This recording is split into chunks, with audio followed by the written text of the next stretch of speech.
बोलिए गुरुदेव भगवान की जय। पवन सुत हनुमान की जय। गजानन भगवान की जय। पितृ देवताओं की जय। बोलिए सतगुरुदेव भगवान की जय।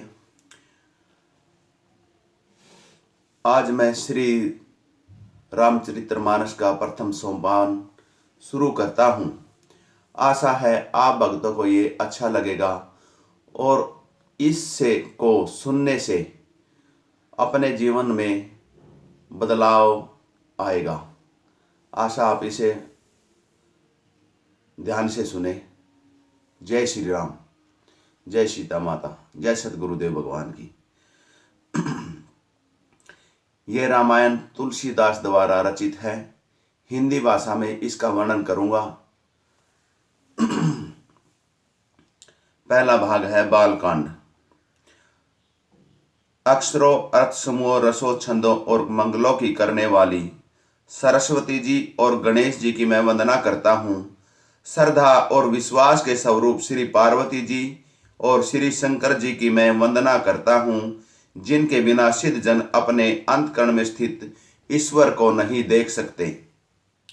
ज्ञानमय नित्य शंकर रूपी गुरु की मैं वंदना करता हूँ, जिनके आश्रित होने से यह टेढ़ा चंद्रमा भी सर्वत्र वंदित होता है। श्री सीताराम जी के गुण समूह रूपी पवित्र वन में विहार करने वाले विशुद्ध विज्ञान संपन्न कपीश्वर श्री वाल्मीकि जी और श्री कपीश्वर श्री हनुमान जी की मैं वंदना करता हूँ। बोलिए पवन सुत हनुमान की जय। उत्पत्ति, स्थिति और संहार करने वाली, कलेशों के हरने वाली तथा संपूर्ण कल्याणों की करने वाली श्री रामचंद्र जी की प्रियतमा श्री सीता जी को मैं नमस्कार करता हूँ, जिनकी माया के वशीभूत संपूर्ण विश्व ब्रह्मादि देवता और असुर हैं, जिनकी सत्ता से रस्सी में सर्प के भ्रम की भांति यह सारा दृश्य जगत सत्य ही प्रतीत होता है और जिनके केवल चरण ही भवसागर से तैरने की इच्छा वालों के लिए एकमात्र नौका है। उन समस्त कारणों से पर सब कारणों के कारण और सबसे श्रेष्ठ राम कहने वाले भगवान श्री हरि की मैं वंदना करता हूँ। अनेक पुराण, वेद और तंत्र शास्त्र से सम्मत तथा जो रामायण में वर्णित हैं और कुछ अन्यत्र से भी उपलब्ध श्री रघुनाथ जी की कथा को तुलसीदास अपने अंतकरण के सुख के लिए अत्यंत मनोहर भाषा रचना में विस्तृत करता है, जिन्हें स्मरण करने से सब कार्य सिद्ध होते हैं। जो गणों के स्वामी और सुंदर हाथी के मुख वाले हैं, वे ही बुद्धि के राशि और शुभ गुणों धाम श्री गणेश जी मुझ पर कृपा करें, जिनकी कृपा से गूंगा बहुत सुंदर बोलने वाला हो जाता है और लंगड़ा लूला दुर्गम पहाड़ पर चढ़ जाता है। वे कलयुग के सब पापों को जला डालने वाले दयालु भगवान मुझ पर दर्वित हों, मुझ पर दया करें। जो नील कमल के समान श्याम वर्ण हैं, पूर्ण खिले हुए लाल कमल के समान जिनके नेत्र हैं, जो सदा क्षीर सागर में शयन करते हैं, वे भगवान नारायण मेरे हृदय में निवास करें। जिनका कुंद के पुष्प और चंद्रमा के समान गौर शरीर है, जो पार्वती जी के प्रियतम और दया के धाम हैं और जिनका दीनों पर स्नेह है, वे कामदेव का मर्दन करने वाले शंकर जी मुझ पर कृपा करें। मैं उन गुरु महाराज के चरण कमलों की वंदना करता हूँ, जो कृपा के समुंदर और नर रूप में श्री हरि ही हैं और जिनके वचन महामोह रूपी घने अंधकार के नाश करने के लिए सूर्य किरणों के समूह हैं। मैं गुरु महाराज के चरण कमलों की रज की वंदना करता हूँ, जो सुरुचि, सुंदर स्वाद, सुगंध तथा अनुराग रूपी रस से पूर्ण है। वह अमर मूल संजीवनी जड़ी का सुंदर चूर्ण है, जो संपूर्ण भव रोगों के पवित्र परिवार को नाश करने वाला है। वह रज सुकृति पुण्यवान पुरुष रूपी शिव जी के शरीर पर सुशोभित निर्मल विभूति है और सुंदर कल्याण और आनंद की जननी है। भक्त के मन रूपी सुंदर दर्पण के मैल को दूर करने वाली और तिलक करने से गुणों के समूह को वश में करने वाली श्री गुरु महाराज के चरण नखों की ज्योति मणियों के प्रकाश के समान है, जिनके स्मरण करते ही हृदय में दिव्य दृष्टि उत्पन्न हो जाती है। वह प्रकाश अज्ञान रूपी अंधकार का नाश करने वाला है। वह जिसके हृदय में आ जाता है उसके बड़े भाग्य होते हैं। उसके हृदय में आते ही हृदय के निर्मल नेत्र खुल जाते हैं और संसार रूपी रात्रि के दोष दुख मिट जाते हैं एवं श्री रामचरित्र रूपी मणि और माणिक्य गुप्त और प्रकट जहाँ जो जिस खान में है वह सब दिखाई पड़ने लगते हैं। जैसे सिद्ध जन को नेत्रों में लगाकर साधक सिद्ध और सुजान पर्वतों वनों और पृथ्वी के अंदर कौतुक से ही बहुत सी खाने दिखाई देते हैं। श्री गुरु महाराज के चरणों की रज कोमल और सुंदर नयना अमृत अंजन है, जो नेत्रों के दोषों का नाश करने वाला है। उस अज्ञान से विवेक रूपी नेत्रों को निर्मल करके मैं संसार रूपी बंधन से छुड़ाने वाले श्री रामचरित्र का वर्णन करता हूँ। पहले पृथ्वी के देवता ब्राह्मणों के चरणों की वंदना करता हूँ, जो अज्ञान से उत्पन्न सब संदेहों को हरने वाले हैं। फिर सब गुणों की खान संत समाज को प्रेम सहित सुंदर वाणी से प्रणाम करता हूँ। संतों का चरित्र कपास के चरित्र के समान शुभ है, जिसका फल नीरस विशद और गुणमय होता है। कपास की डोडी नीरस होती है, संत चरित्र में भी विषय शक्ति नहीं है, इससे भी वह नीरस है। कपास उज्जवल होता है, संत का हृदय भी अज्ञान पाप रूपी अंधकार से रहित होता है, इसलिए वह विशद है और कपास के गुण तंतु होते हैं। इसी प्रकार संत का चरित्र भी सद्गुणों का भंडार होता है, इसलिए वह गुणमय है। जैसे कपास का धागा सुई के किए हुए छेद को अपने तन से ढक देता है, अथवा कपास जैसे लोढ़े जाने काते जाने और बुने जाने का कष्ट सहकर भी वस्त्र के रूप में परिणत होकर दूसरे के गोपनीय स्थानों को ढकता है, उसी प्रकार संत समय दुख सहकर दूसरों के छिद्रों दोषों को ढकता है, जिसके कारण उसने जगत में वंदनीय यश प्राप्त किया है। बोलिए सतगुरुदेव भगवान की जय, पवन सुत हनुमान की जय, पितर देवताओं की जय। संतों का समाज आनंद और कल्याण में है, जो जगत में चलता फिरता तीर्थराज प्रयाग है, जहां उस संत समाज रूपी प्रयाग में राम भक्ति रूपी गंगा जी की धारा है और ब्रह्म विचार का प्रचार सरस्वती जी हैं। विधि और निषेध यह करो यह न करो रूपी कर्मों की कथा कलयुग के पापों को हरने वाली सूर्य यह तन्या यमुना जी है और भगवान विष्णु और शंकर जी की कथाएं त्रिवेणी रूप से सुशोभित है, जो सुनते ही सब आनंद और कल्याणों की देने वाली है। उस संत समाज रूपी प्रयाग में अपने धर्म में जो अटल विश्वास है वह अक्षय वट है और शुभ कर्म ही उस तीर्थराज का समाज परिकर है। वह संत समाज रूपी प्रयागराज में सब देशों में सब समय सभी को सहज ही में प्राप्त हो सकता है और आदर पूर्वक सेवन करने से कलेशों को नष्ट करने वाला है। वह तीर्थराज अलौकिक और अकथनीय है एवं तत्काल फल देने वाला है। उसका प्रभाव प्रत्यक्ष है।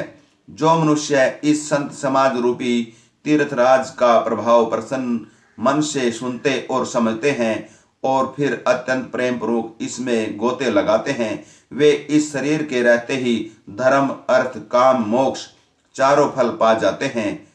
इस तीर्थराज में स्नान का फल तत्काल ऐसा देखने में आता है कि कोए कोयल बन जाते हैं और बगुले हंस। यह सुनकर कोई आश्चर्य न करे, क्योंकि सत्संग की महिमा छिपी नहीं है।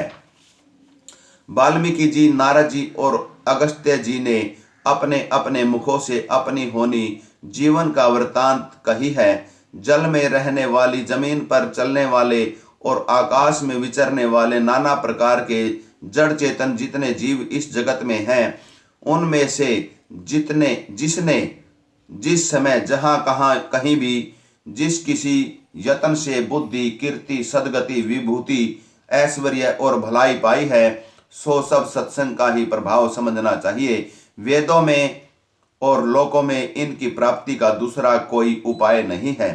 सत्संग के बिना विवेक नहीं होता और श्री राम जी की कृपा के बिना वह सत्संग सहज में मिलता नहीं। सत्संगति आनंद और कल्याण की जड़ है। सत्संग की सिद्धि प्राप्ति ही फल है और सब साधन तो फूल हैं। दुष्ट भी सत्संगति पाकर सुधर जाते हैं। जैसे पारस के स्पर्श से लोहा सुहावना हो जाता है, सुंदर सोना बन जाता है, किंतु दैव योग से यदि कभी सज्जन कुसंगति में पड़ जाते हैं तो वे वहां भी सांप की मणि के समान अपने गुणों का ही अनुसरण करते हैं। अर्थात जिस प्रकार सांप का संसर्ग पाकर भी मणि उसके विष को ग्रहण नहीं करती तथा अपने सहज गुण प्रकाश को नहीं छोड़ती, उसी प्रकार साधु पुरुष दुष्टों के संग में रहकर भी दूसरों को प्रकाश ही देते हैं। दुष्टों का उन पर कोई प्रभाव नहीं पड़ता। ब्रह्मा, विष्णु, शिव, कवि और पंडितों की वाणी भी संत महिमा का वर्णन करने में सकुचाती है। वह मुझसे किस प्रकार नहीं कही जाती, जैसे साग तरकारी बेचने वाले से मणियों के गुण समूह नहीं कहे जाते। मैं संतों को प्रणाम करता हूँ जिनके चित्त में समता है, जिनका न कोई मित्र है और न शत्रु। जैसे अंजलि में रखे हुए सुंदर फूल जिस हाथ ने फूलों को तोड़ा और जिसने उनको रखा, उन दोनों ही हाथों को समान रूप से सुगंधित करते हैं, वैसे ही संत शत्रु और मित्र दोनों का ही समान रूप से कल्याण करते हैं। संत सरल हृदय और जगत के हितकारी होते हैं। उनके ऐसे स्वभाव और स्नेह को जानकर मैं विषय विनय करता हूँ। मेरी इस बाल विनय को सुनकर कृपा करके श्री राम जी के चरणों में मुझ पर प्राप्ति हो, प्रीति दे। अब मैं सच्चे भाव से दुष्टों को प्रणाम करता हूँ, जो बिना ही प्रयोजन अपना हित करने वाले भी प्रतिकूल आचरण करते हैं। दूसरों के हित की हानि ही जिनकी दृष्टि में लाभ है, जिनको दूसरों के उजड़ने में हर्ष और वन में विषाद होता है, जो हरि और हर के यश रूपी पूर्णिमा के चंद्रमा के लिए राहु के समान है, अर्थात जहाँ कहीं करने में सहस्त्रबाहु के समान वीर हैं, जो दूसरों के दोषों को हजार आंखों से देखते हैं और दूसरों के हित रूपी घी के लिए जिनका मन मक्खी के समान है, अर्थात जिस प्रकार मक्खी घी में गिरकर उसे खराब कर देती है और समय भी मर जाती है, उसी प्रकार दुष्ट लोग दूसरों के बने बनाए काम को अपनी हानि करके भी बिगाड़ देते हैं। जो तेज दूसरों को जलाने वाले ताप में अग्नि और क्रोध में यमराज के समान है, पाप और अवगुण रूपी धन में कुबेर के समान धनी है, जिनकी व्यक्ति सभी के हित का नाश करने के लिए केतु पुच्छ तारे के समान है और जिनके कुंभकर्ण की तरह सोते रहने में ही भलाई है। जैसे ओले खेती का नाश करके आप भी गल जाते हैं, वैसे ही वे दूसरों का काम बिगाड़ने के लिए अपना शरीर तक छोड़ देते हैं। मैं दुष्टों को हजार मुख वाले शेष जी के समान समझकर प्रणाम करता हूँ, जो प्राय दोषों का हजार मुख से बड़े रोष के साथ वर्णन करते हैं। पुनः उनको राजा पृथु, जिन्होंने भगवान का यश सुनने के लिए 10,000 कान मांगे थे, के समान जानकर प्रणाम करता हूँ, जो 10,000 कानों से दूसरों के पापों को सुनते हैं। फिर इंद्र के समान मानकर उनकी विनय करता हूँ, जिनको सुरा मदिरा निकी और हितकारी मालूम देती है। इंद्र के लिए भी सुरानिक अर्थात देवताओं की सेना हितकारी है, जिनको कठोर वचन रूपी वज्र सदा प्यारा लगता है और जो हजार आंखों से दूसरों के दोषों को देखते हैं। दुष्टों की यह रीति है कि वे उदासीन शत्रु अथवा मित्र किसी का भी हित सुनकर जलते हैं। यह जानकर दोनों हाथ जोड़कर यह जन प्रेम पूर्वक उनके विनय करता है। मैंने अपनी ओर से विनती की है, परंतु वे अपनी ओर से कभी नहीं चूकेंगे। कौं को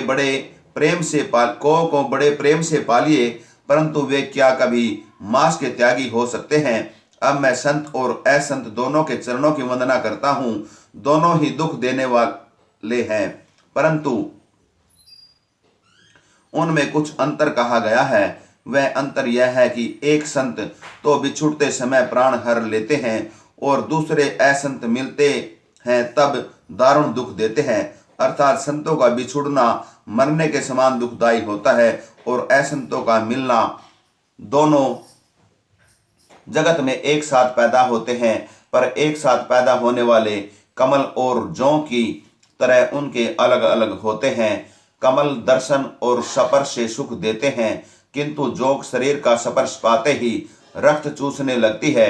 साधु अमृत के समान मृत्यु रूपी संसार से उभारने वाला और असाधु मदिरा के समान मोह प्रमाद और जड़ता उत्पन्न करने वाला है। दोनों को उत्पन्न करने वाला जगत रूपी अगाध समुद्र एक ही है। शास्त्रों में समुद्र मंथन से ही अमृत और मदिरा दोनों की उत्पत्ति बताई गई है। भले और बुरे अपनी अपनी करनी के अनुसार सुंदर यश और अपयश की संपत्ति पाते हैं। अमृत चंद्रमा गंगा जी और साधु एवं विष अग्नि कलयुग के पापों की नदी अर्थात कर्म नाशा और हिंसा करने वाला व्याध, इनके गुण अवगुण सब कोई जानते हैं, किंतु जिससे जो भाता है उसे वही अच्छा लगता है। भला भलाई ही ग्रहण करता है और नीच नीचता को ही ग्रहण किए रहता है। अमृत की सराहना अमर करने में होती है और विष की मारने में। दुष्टों के पापों और अवगुणों की और साधुओं के गुणों की कथाएं दोनों ही अपार अथाह समुंदर हैं। इसी से कुछ गुण और दोषों का वर्णन किया गया है, क्योंकि बिना पहचाने उनका ग्रहण या त्याग नहीं हो सकता।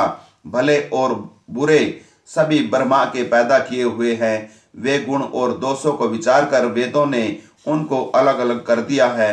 वेद इतिहास और पुराण कहते हैं कि ब्रह्मा की यह सृष्टि गुण अवगुणों से सनी हुई है। बोलिए शंकर भगवान की जय, गुरुदेव भगवान की जय। आज का अध्याय इतना ही, आगे फिर सुनाएंगे आपको। जय श्री राम, जय गुरुदेव।